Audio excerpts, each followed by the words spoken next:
Et bonjour à tous et bienvenue sur Mathis YouTube. Et aujourd'hui, j'espère que vous allez bien. Moi en tout cas, je vais super bien parce que je viens d'avoir cette magnifique machine.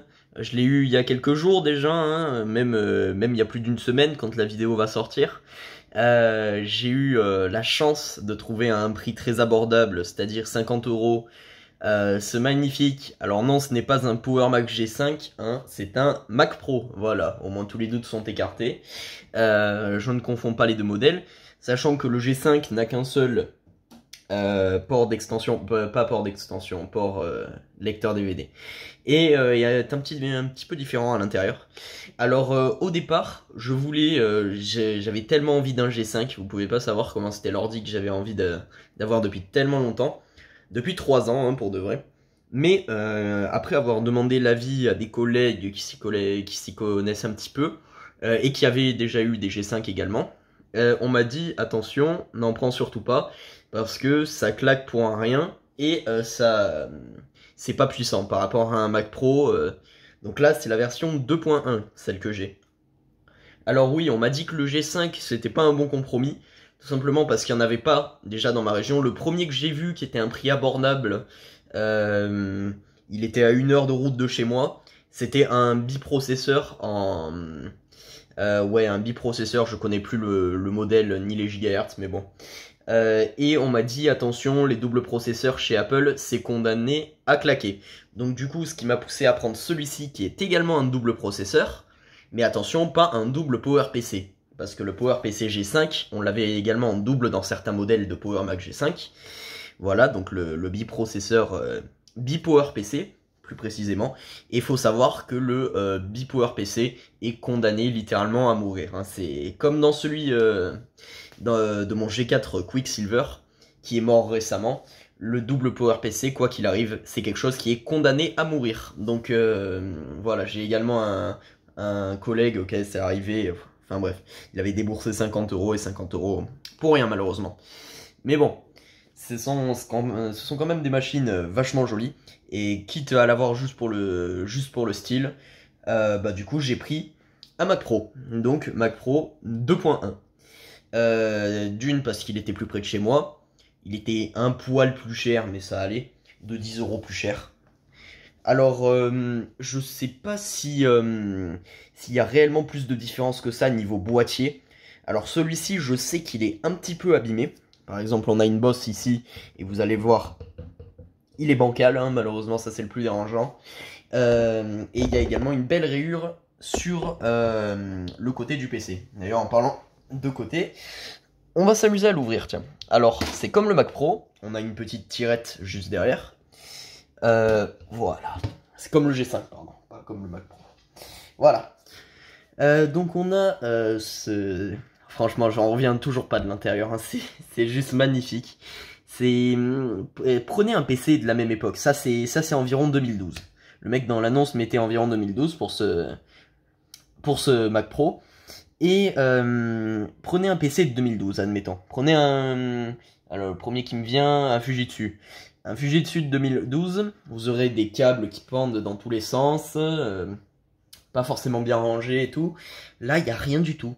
Il n'y a rien du tout. Alors, je peux comprendre que ce soit la merde pour démonter, pour changer des câbles, pour faire des extensions et tout. Encore que là, je trouve que par rapport au Power Mac G5, pardon, je vais y arriver, on a facilement accès à la RAM avec ces petits chariots qui se tirent tout simplement. Et encore à la carte graphique. En parlant de carte graphique, celle-ci est une AMD, ATI Radeon 5770, si je me souviens bien. Je regarderai, hein, de toute façon on va se l'allumer après. Donc je vais vous situer un petit peu la machine. Donc en théorie, là-dessous et là-dessous, on a les deux Xeon, du coup, vu que j'ai pris un biprocesseur. Les deux Xeon cadencés à 2 GHz chacun, donc 4 au total. Là-haut, comme dans un PC normal, on a l'alimentation et le Super Drive. Voilà, Super Drive. Ici, c'est les disques durs, les racks disques durs. Donc le seul disque dur que j'ai, il est là. Et sinon, il y en a jusqu'à 4, donc c'est vraiment pas mal. Là, on a le bloc ventilateur, voilà. Donc ben, on a bien situé la machine, hein. Après je vais pas prendre le risque. Je sais que sur les G5 on peut débrancher quelques ventilateurs sans tournevis. C'est des trucs qui se clipsent tout simplement. Mais j'ai tellement pas envie de l'abîmer, il est tellement joli. Il est un peu griffé, un petit peu rayé sur la face avant, sur la face arrière un petit peu aussi. Mais franchement à l'intérieur il est vraiment clean. Donc voilà la petite ATI Radeon, toute rouge ici. Alors au début je pensais que c'était pas d'origine, j'aurais voulu l'enlever, mais on m'a dit que c'était d'origine sur certains modèles, et on le voit grâce je sais pas comment appeler ça, truc qui maintient, voilà. Alors en RAM, on est à l'Ordine détecte 5 Go, mais après avoir fait le calcul, je devrais être à 8 Go. Alors bizarrement, je sais pas d'où ça peut venir. Je pense que j'ai des barrettes mortes parce que ça en fait c'est un rack et il y a 4 slots de RAM par rack, voilà. Donc j'espère juste que c'est la RAM hein, et que c'est pas le rack en lui-même qui est niqué. Pardon pour le gros mot. Hein. Voilà, on va faire comme si on n'avait rien entendu. Même sur la plaque, donc la plaque du côté du PC, ils te mettent le plan pour sortir la RAM, le disque dur et tout. C'était vraiment bien pensé à l'époque. Hein. Voilà. Donc c'est surtout pour vous montrer que Apple, c'était les rois à l'époque. Hein. Aujourd'hui, on peut dire que c'est les rois, mais bon, un petit peu moins quand même en termes de compatibilité. Là, avec ça, c'était vraiment une tuerie. Je vais essayer de le refermer sans prendre de temps, sinon il y aura une petite coupure, hein, je pense. Savoir qu'il y a un joint entre la plaque et le power... non, je vais faire que me tromper sur ça. Je vais faire que dire Power Mac G5. Mais j'y peux rien, ça y ressemble trop. Ouais, il y a un joint entre les deux, entre le boîtier et la plaque. Tout simplement parce que c'était des modèles, il y avait des modèles à water cooling. Ce qui n'est pas le modèle de celui-ci. Donc sinon en façade, on a du Firewire, alors je sais plus si c'est du 400 ou... j'y connais rien. J'y connais rien du tout. Disons qu'avant les Mac, j'avais pas trop de Firewire. Je vais rapprocher le clavier peut-être. Ce vieux clavier un petit peu pourri. Je fais une petite cut, je change de clavier. Et peut-être que je vais mettre un clavier de l'iMac, justement, pour pouvoir avoir toutes les fonctionnalités. Je fais un petit cut et je reprends. On se retrouve devant la machine en elle-même. Donc ça y est, j'ai tout rebranché. Je suis allé chercher mon joli petit clavier Apple bien blanc. Tout simplement pour montrer les fonctionnalités, les raccourcis clavier, les trucs comme ça. Donc on va se le démarrer. Hein. Voilà. Presque tactile le bouton. Alors ce qu'on entend, si vous achetez des Mac Pro, bon moi j'ai... On va le laisser démarrer tranquille. Moi j'ai le problème avec le mien, c'est que le Super Drive fait un bruit, mais fait un bruit horrible, littéralement au démarrage. Quand il tourne, ça peut aller, mais au démarrage il fait toujours un claquement. On croirait que c'est le disque dur, mais en fait c'est le Super Drive. Voilà, bon lui il démarre. Je vais le rapprocher éventuellement, pour qu'on puisse se focaliser sur le système d'exploitation. Aussi... Ah, non, je peux pas appuyer dessus pour l'instant. Je peux appuyer dessus, mais il l'exécute pas. Je voulais vous montrer quand on ouvre le lecteur DVD, c'est très amusant. Alors, on a du Firewire, 2 USB, ouais, prise casque. Mais déjà, il y avait le minimum hein, à l'époque, hein, pour Apple. Mais franchement, qu'est-ce que c'était beau ces machines. Je les adore, hein, mais si vous avez un G5... même HS, hein, même s'il manque tout l'intérieur, même s'il n'y a plus rien dedans, j'aimerais bien l'avoir quoi. Juste pour la collection. Vraiment juste pour la collection. Alors du coup, Super Drive, je trouve ça intéressant quand même à montrer. Voilà, avec la touche du clavier. Et en fait, il y a carrément une petite trappe qui s'ouvre. Voilà.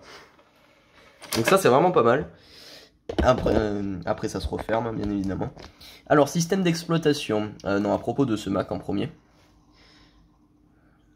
Alors, numéro de série, je sais pas si c'est grave.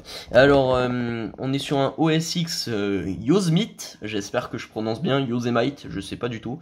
Version 10.10.5. Alors, je voulais également un Mac Pro parce qu'il peut faire tourner des systèmes macOS qui sont encore compatibles aujourd'hui avec différents produits. Donc voilà, c'est pour ça que je voulais un Mac Pro parce qu'il est vraiment évolutif par rapport à un G5 ou même le PowerPC G5 par rapport à deux Xeon combinés. Il fait pas le poids, on va pas se mentir, il ne fait pas le poids. Alors on a le fameux problème, voilà, comme je vous disais, je vais essayer de zoomer. Est-ce que ça va faire le point? Oui, ça fait le point, parfait. On a le fameux problème des 5 Go de RAM. Alors je sais pas du tout pourquoi. Alors que je suis censé en avoir 8. Donc la ATI Radeon 5770, je m'excuse si je me suis trompé dans le modèle quand je l'ai dit tout à l'heure. Et donc on est sur un 2x2 GHz en dual core et en Xeon, voilà, tout simplement. Donc le PC est vachement fluide. Je crois même que j'ai réussi à le connecter à internet une fois. Mais franchement, il faut que je me familiarise avec macOS. Parce que vraiment, par rapport à Windows, j'y connais absolument rien du tout. Je m'excuse aussi si ça résonne, hein, je suis à l'entrée de mon couloir là. De mise à jour App Store, d'accord. Donc je vais pas aller plus loin dans le système, hein, sachant que le gars a un peu laissé tous ses fichiers. Ce serait pas très sympa d'y aller voir. Surtout que j'avais promis que je le réinitialiserais, mais bon, réinitialiser un Mac, ça prend toujours un peu plus de temps. Voilà. Donc j'espère que la vidéo vous aura plu. Je pense pas avoir d'autres choses à vous dire. Si ce n'est que je suis littéralement trop fier de cette machine. Je suis tellement content de l'avoir trouvée. Avec ça, on peut faire des choses géniales. Hein. Enfin, selon les avis que j'ai eu avec mes collègues, avec ça, on peut faire des choses qui sont encore faisables aujourd'hui avec les PC. Les PC neufs. Alors je sais que la version 1.1, donc la première version du Mac Pro 2012, il y a de moins en moins de compatibilité. C'est annoncé, ce sera bientôt fini pour le 1.1. Je suis désolé, hein, ceux qui ont Mac Pro 1.1. Moi j'ai le 2.1, j'ai eu de la chance aussi sur ce modèle. Alors comment on les reconnaît? Ben déjà avec la carte graphique, plus la RAM. Généralement les 2.1 ont plus de RAM, vu que c'est le modèle qui vient après. Alors je suis pas tombé sur un 3.1, hein, malheureusement aussi. Mais bon, on va pas se plaindre, on a un Mac Pro. Un Mac Pro qui est magnifique, hein, malgré quelques rayures, comme je l'ai dit, il est super joli. Donc moi je vais vous dire à la prochaine. Et à plus pour de nouvelles vidéos. Alors peut-être que je réinstallerai un système. Parce que Yosemite, j'en entends pas que du bien. Donc je verrai peut-être pour lui installer un OS X Léopard. Je crois que c'est celui-là qui est bien adapté pour le mien. Je sais pas, hein, de toute façon je compte sur vous pour que vous me donniez des conseils par rapport au système que je peux mettre là-dessus. Donc voilà, à la prochaine. Et n'hésitez pas à liker la vidéo, comme d'habitude. Allez, à plus.